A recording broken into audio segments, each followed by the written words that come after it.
My brother took my degree out of the frame and threw it in the trash. He did it when I was loading dishes and my mother was in the living room folding towels. He ripped the plastic sleeve, looked at the embossed letters like it was a joke he had been keeping to himself, and then he tossed the certificate into the kitchen bin as if it were a pizza box. He said, without raising his voice, "You don't need that here." And for a long, stupid minute, I thought he was joking.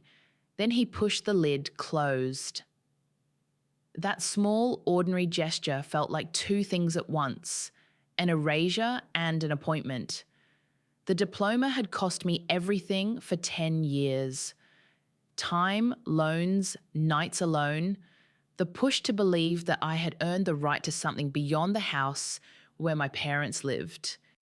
When he crushed it in the compactor a week later because I hadn't emptied the bin fast enough, it was not only a piece of paper he destroyed, it was my plan to leave. He knew that. He had watched me pack the certificate into a frame the month I told him I had an interview for an adjunct position. He had seen the email from the university. He had been in the room when I called my friend who was subletting a place for a month while I checked the city for open studios. He threw my degree away because the last time I tried to leave, he had lost something: status, control, or maybe the fantasy that I would always need him. It hurt because the degree was not performative for me. It was the end of a ledger. I counted evenings and credit card bills and babysat hours and felt at the end that I could finally close that account. The diploma was the thing you show when you say, "I am not rooted to your kitchen table anymore." He understood that clearly. He also knew the practical damage. Many employers ask for a copy of the diploma or at least a scan. He had the ability to delay that process for months, perhaps years. His act narrowed my options in a way that felt precise. We are two siblings from a certain kind of household where money was not talked about and where favor and blame were. We are also, for the record, adults. I am older by 3 years. He has always been the one who could borrow the car and the one who negotiated the oil change and held court with our father about property tax. I left for graduate school and then for a contract job that took me 2 states over. When my contract dried up, when my relationship unraveled and when the only steady option for me was to return to our parents' house, I took it because the math made sense and because my mother needed help. She is forgetful at times, misplaces the bills. She wanted someone to sit with her while she mailed checks. My father had his own brittle pride. He could not, for years, admit that his oldest daughter needed to come back under the same roof. My brother had the mortgage and the louder voice. He had the comfort of being the one who ran the errands, the one who could lend our father a favor and then remind him of it. He is good at managing small emergencies, pipes, cars, taxes, so it was easy for him to make a case that he should manage the bigger things too. He talked in a way that made other people nod. He keeps lists. He speaks in practicalities, figures, schedules, maintenance. My mother, in the middle of an Oxford toss-up between her own stubbornness and the exhaustion of age, slid into relying on him. It became a slow consolidation of power. He set up passwords, he shared the home email, he put his name on things, as if he had always been the household's natural administrator. When I asked about a bill or a document, he would direct me to a drawer that was already labelled or to a folder I could not open. He was not, by his lights, cruel. He was being efficient. That efficiency is the trap. Efficiency looks reasonable. Efficiency is, in practice, a set of small choices that accumulate into dependency. Our financial arrangement was explicit and narrow. I contributed what I could to groceries, about $300 a month, and I handled the small household purchases. I was paying down student loans and had a line of credit. My plan to leave included a temporary sublet paid for by my savings and the promise, if the adjunct position came through, of a steady paycheck. That was my ladder. When he threw away my degree, he timed it to collapse the ladder under me while pretending nothing had changed. He knew exactly which rungs were load-bearing. The first escalation was petty in one sense and strategic in another. After the diploma, he started misplacing other paperwork. My transcripts, the envelope with letters of recommendation, even the municipal permit that I needed to apply for a studio space. At first, it was, those are probably in that box. And then I think I must have seen them in the car, and then you know how the washer room floods.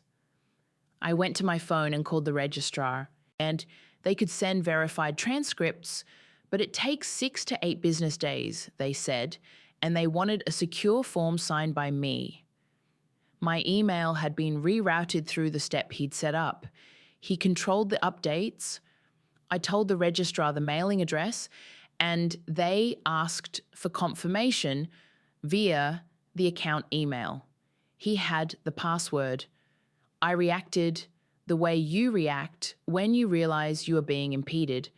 I asked, and then I pushed, and then I tried to improvise. I sat with my mother and made lists of documents. I sifted through drawers late at night and paid a friend to photograph my notes and send them to me. The immediate consequence was time lost. Interviews rescinded because I could not produce materials by the deadline, adjunct positions filled. The situation got worse because the delays multiplied. A lost interview meant I took a lower paying adjunct, which meant my savings lasted 2 months less than I had planned. A week later, he took my car keys and left a note on the counter. Use the bus. It's better for you. The note had an economy to it that was almost embarrassing. He did not smash the car or set the lock. He simply removed the thing I needed to move. I called him and he said, "You don't need a car around here. You're staying." My reaction was a mix of anger and a thin, rising panic. I asked, "When will you bring it back?" He said, "When you stop telling me you're leaving every other day." The consequence was immediate. I missed a teaching observation that might have converted to a longer-term adjunct role. The loss fed the next betrayal. He began to use our parents' concern as leverage. When my mother asked him if I had been to the doctor, he said yes, I had been, without asking me. When I told him not to put his name on a utility account, he shrugged and said, "I did it to make it easier." Each convenience, he claimed, consolidating accounts, paying bills from a single card, having the thermostat tied to a single person's thermostat app, felt like a rope around my ankles. I tried to thread the needle, keep my mother safe, keep my father's temper from flaring, and still carve out mobility. The next escalation was a small humiliation that landed hard. At a family lunch, he announced in front of his friends that I had never really finished school because of the way I took classes. He said it like a fact, then poured himself another drink and let the room consider it. My mother watched the table, the way people looked at me, and did not say anything. I remember the precise sound of my fork against the plate, how slow time became. My reaction was a quiet, careful rebuttal. I completed program requirements, and then I excused myself. The consequence was worse than embarrassment. His words became a ledger added to others, suggestions that I was flighty, unreliable, hard to pin down. When a neighbor who works at a local publishing house heard, she called me and said, "There's a part-time editorial assistant job. They'll want to see your diploma." I never called her back. I could not bear the thought of another piece of paper I could not show.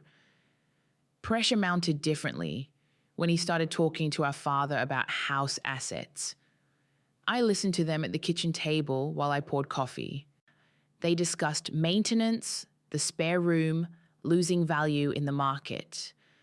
My father, who had once been proud of the 3-bedroom bungalow with the apple tree, began to talk about the house like a balance sheet. My brother suggested renting out the spare room long term.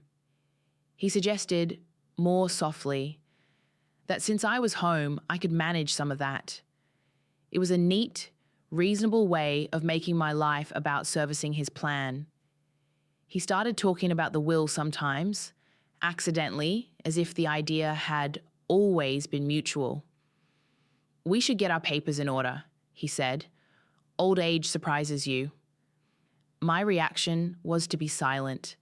My parents had not been violent. They had been kind in their ways.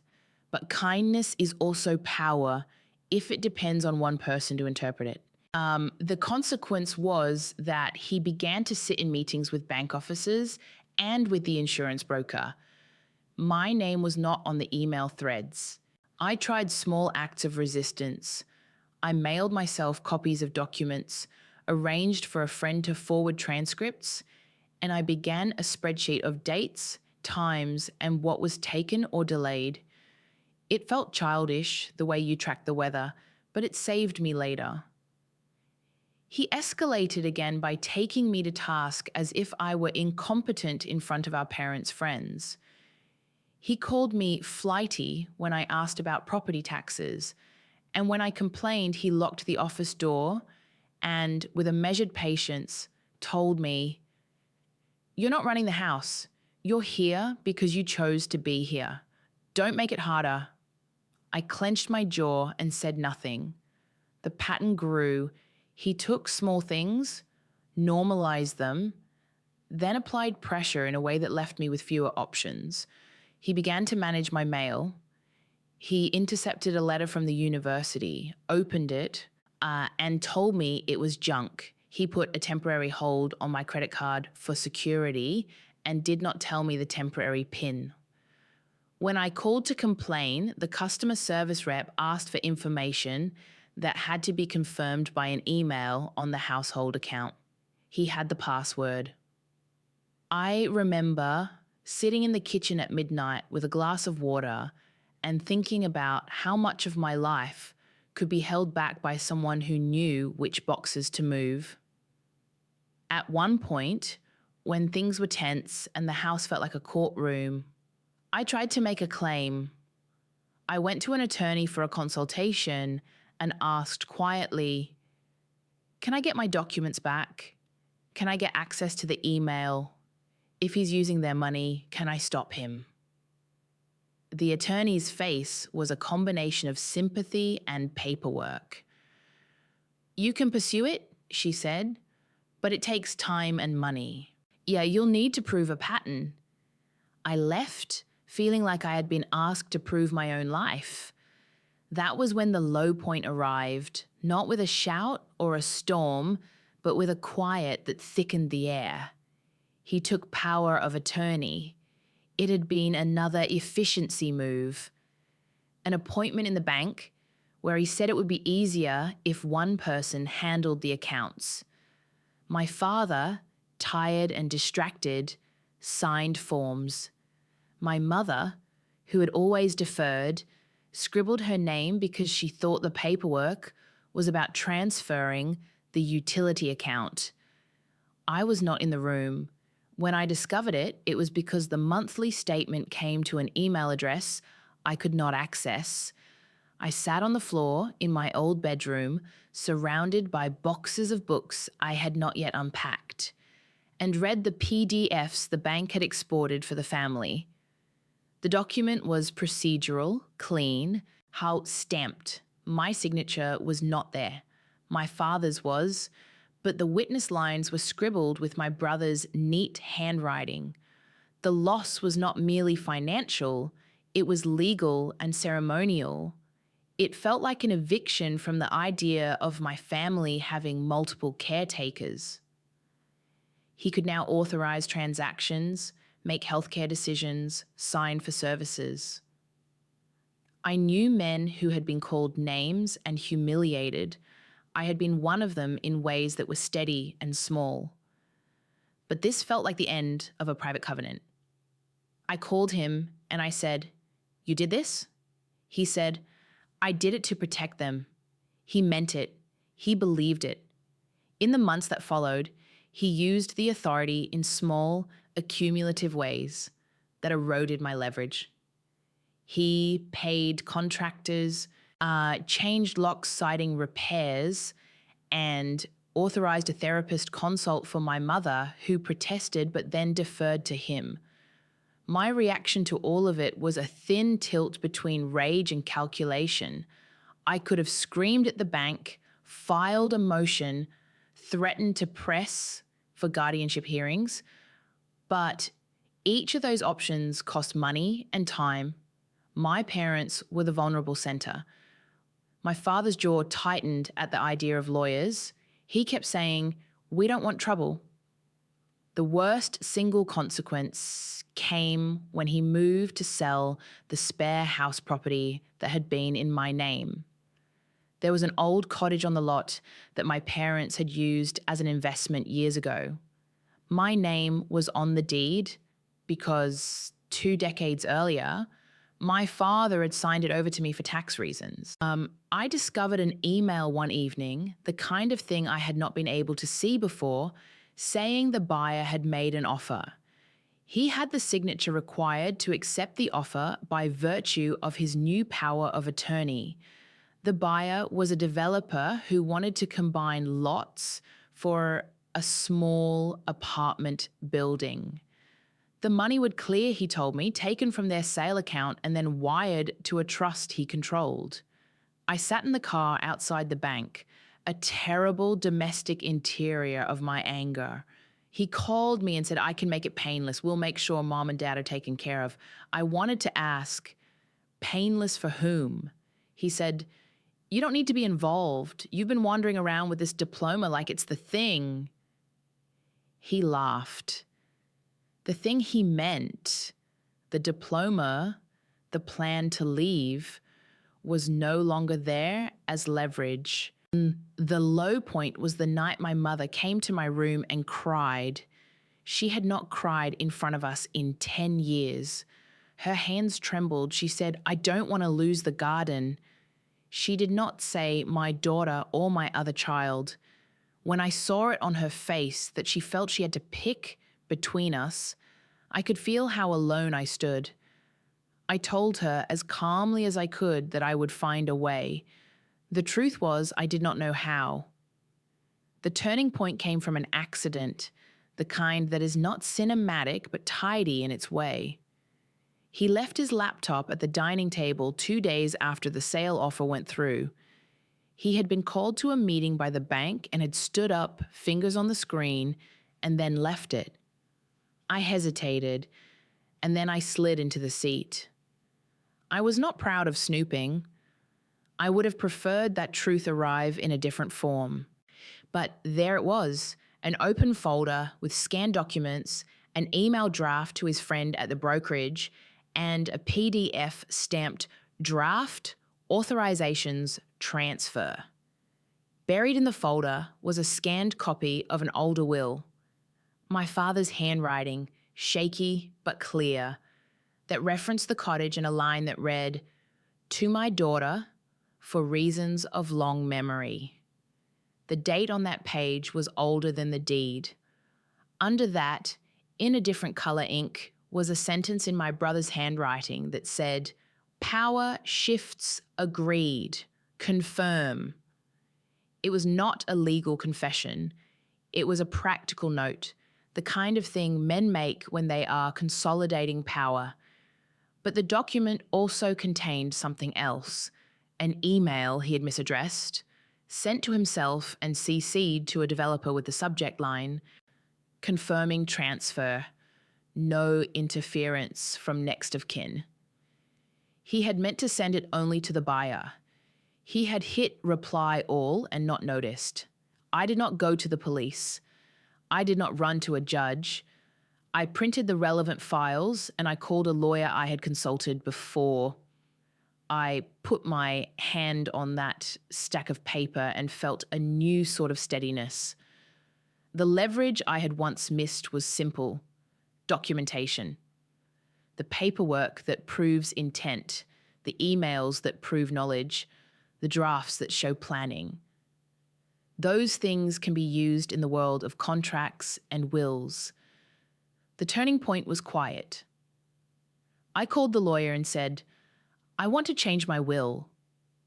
There was no theatrical card flip, no speech.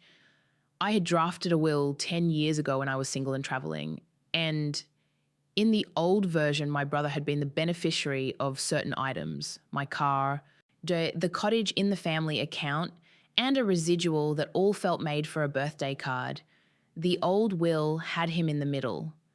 I remembered signing it in a lawyer's office at 3 p.m, thinking in a light way that I might die in an unlikely taxi crash, and that would be one way to take care of family. The lawyer listened and asked me 2 questions that I did not expect. Who do you want instead? And do you want to include instructions for care? I told her I wanted to remove him. I wanted him out. But I did not want to replace him with a spectacle. I wanted stability. So I replaced him with a trust that would pay for my parents' care and for my niece, my brother's daughter, should she need support. I reserved a small, symbolic portion of the estate to my brother, a sum that would not pay for the kind of leverage he had held. It was enough for a practical transition and not enough to maintain the miniature economy of control he had been practicing. Making that change felt like closing a door gently but irreversibly. It was not revenge, it was redirection. The document was precise. The trust would launch upon my death or upon a declaration of incapacity, and the trustees would be 2 people my brother could not charm: my neighbor Lena, who had watched the family for years, and the attorney I was working with. The will also included a clause that required periodic accountings for the trust so that no single person could claim unilateral access. The consequence of changing the will was immediate in one way and slow in another.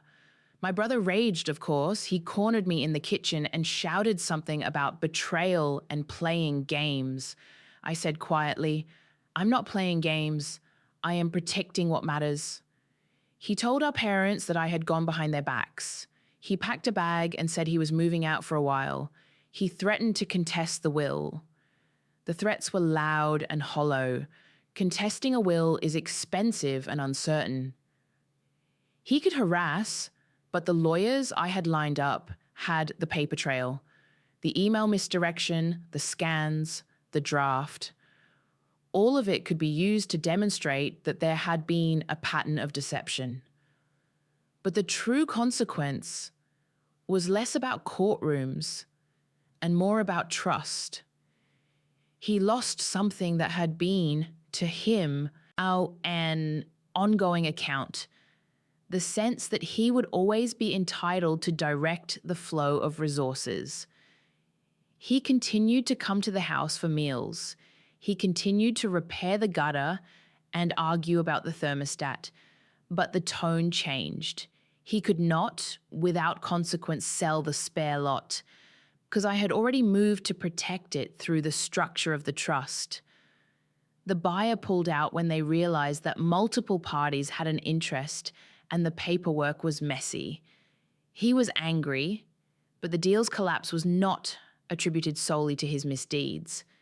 It was a small victory, a hole in the armor that made him see what he had risked. The aftermath was quieter than I expected and more complicated. My relationship with my parents changed. They were embarrassed and then defensive, and then slowly those feelings softened into a kind of guarded understanding. My father, who had always been fond of my brother's competence, began to see him differently when a contractor wrote a letter noting that the sale had been rushed and that some disclosures had been incomplete. It was not a smoking gun that anyone could bring as a criminal charge. It was, however, evidence of a pattern. I had to live with the practical fallout. Replacing someone in a will does not, by itself, create money overnight. It creates a future condition. I still had to find a job. The adjunct position I had missed eventually reopened, and this time I was ready with transcripts sent directly from the university. I reordered a copy of my diploma and walked to the registrar in person. It cost money and it cost waiting, but nothing in my life had previously felt like the essential kind of patience where small, precise actions add up. I taught that semester, graded late into the night, and the money started to sit differently in my account. There were other consequences that were personal and slow. My brother and I no longer shared a TV schedule. He moved into a small apartment above a dry cleaner's and called on Sundays to check on the furnace. We spoke at holidays. The intimacy that had allowed him to control little things, the way he knew which shirt my father preferred to sleep in, was diminished. He felt betrayed. So did I in some private places. Removing him from my will felt, at times, like the only way to make him accountable to a future where his choices would not be unlimited. There were quieter, practical shifts that mattered. The trust meant my parents could pay for a visiting nurse when they needed it. It meant that small, necessary things, like the garden that my mother loved, had someone to pay for their upkeep. My brother still tended the hedges sometimes. He did not like that other people were now part of the routine. He would come over, clip a rose, and leave with the softness of a man who had been reduced from manager to participant. The house felt less like a single-handed operation and more like something that had multiple gears. Emotionally, the payoff was not a fireworks display. I did not inherit rage into triumph. The satisfaction was quieter. A sense that choices could be made without the thin, corrosive influence of someone who interprets kindness as leverage. I lost leverage too. My refusal to threaten showed me what I could exact without becoming him. In practice, my life moved forward because I did the mundane work of building new documents, new routines, and a modest financial plan. The trust I set up did not make me wealthy, but it made the future less brittle. There were relational consequences that were simpler and harsher. My brother's daughter, who is a bright, private 12-year-old, came to me once and said, "Why did you change your mind about leaving him things?" She had heard the adults talk and filled the gaps with her own imaginings. I told her the truth in a measured way. Sometimes people who love us also make choices that break things. You don't have to carry that. She looked like she thought about it like a small weather event, something you note and then fold into your day. When I look back, I see a series of choices strung together. His small abuses, my moments of leverage misapplied, the slow realization that a family is less like a team and more like a set of overlapping accounts. Changing the will was not a punishment so much as a method. It was a way to create a new structure where the default would not be his unilateral management of the things we owned together. It required a kind of bureaucratic patience I had not loved before. Filing with the lawyer, arranging for trustees, asking the neighbor Lena if she would take on a responsibility she did not ask for. She said yes without drama because she had watched us carefully for years. Her yes was steadier than anything my brother would have offered. We do not live in a fairy tale where the brother repents and we all return to the table as if nothing happened. He is still my brother. He is also someone who will not be the beneficiary of the quiet safety net he thought he had. When he calls, I answer politely. When he comes over to fix the sink, I watch where he places his hands. I speak more plainly now. When my mother asks about the will and about fairness, I do not lecture. I say, I made a practical choice. That is the truth. The practical choice was to protect a future we could not be sure would come otherwise. The end is neither triumphant nor tragic. It is the settling of a ledger. I replaced him in my will not because I wanted to hurt him, but because I wanted to stop the slow daily theft of my options. I wanted the garden to be paid for, the house to be kept, the small rituals of our parents' lives to continue without being used as bargaining chips. I wanted a plan that accounted for them and for a girl who might need help in the future. Those are, in the end, the things that mattered more than restitution.